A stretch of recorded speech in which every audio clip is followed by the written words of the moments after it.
जय माता दी, जय माँ सर्वेश्वरी, जय माँ जगदम्ब। श्री दुर्गा सप्तशती छठवां अध्याय हिंदी पाठ। धूम्रलोचन वध। ध्यान।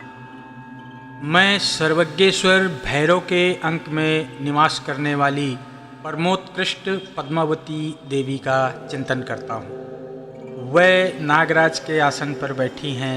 नागों के फणों में सुशोभित होने वाली मणियों की विशाल माला से उनकी देहलता उद्भासित हो रही है। सूर्य के समान उनका तेज है। 3 नेत्र उनकी शोभा बढ़ा रहे हैं।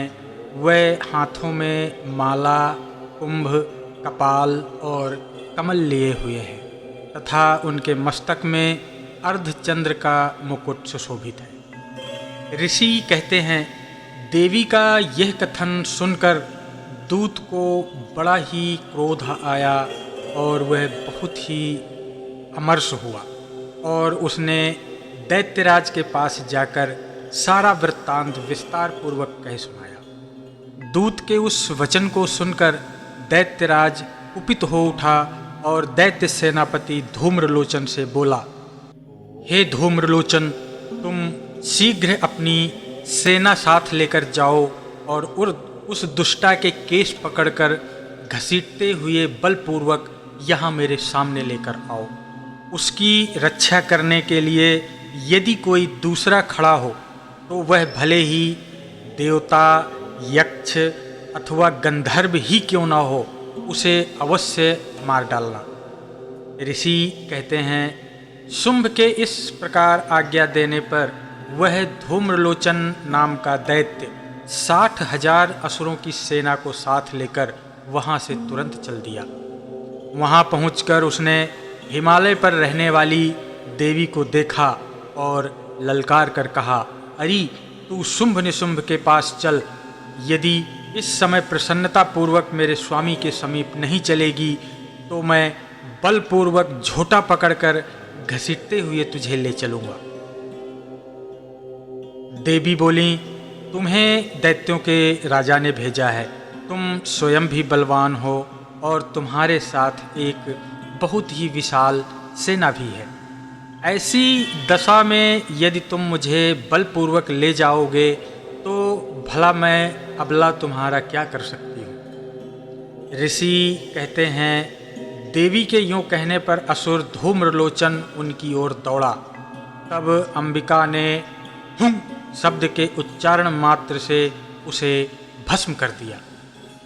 फिर तो क्रोध में भरी हुई दैत्यों की विशाल सेना और अंबिका ने एक दूसरे पर तीखे सायकों, शक्तियों तथा फरसों की वर्षा आरंभ कर दी। इतने में देवी का वाहन सिंह क्रोध में भरकर भयंकर गर्जना करके गर्दन के बालों को हिलाता हुआ असुरों की सेना में कूद पड़ा। उसने कुछ दैत्यों को पंजों की मार से, कितनों को अपने जबड़ों से और कितने ही महादैत्यों को पटक कर ऊंट की दाढ़ों से घायल करके मार डाला।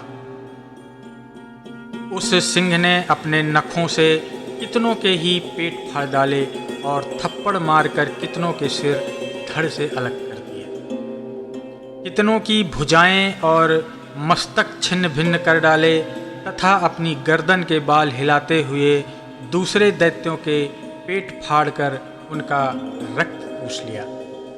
अत्यंत क्रोध में भरे हुए देवी के वाहन उस महाबली सिंह ने क्षण भर में ही असुरों की सारी सेना का संहार कर डाला।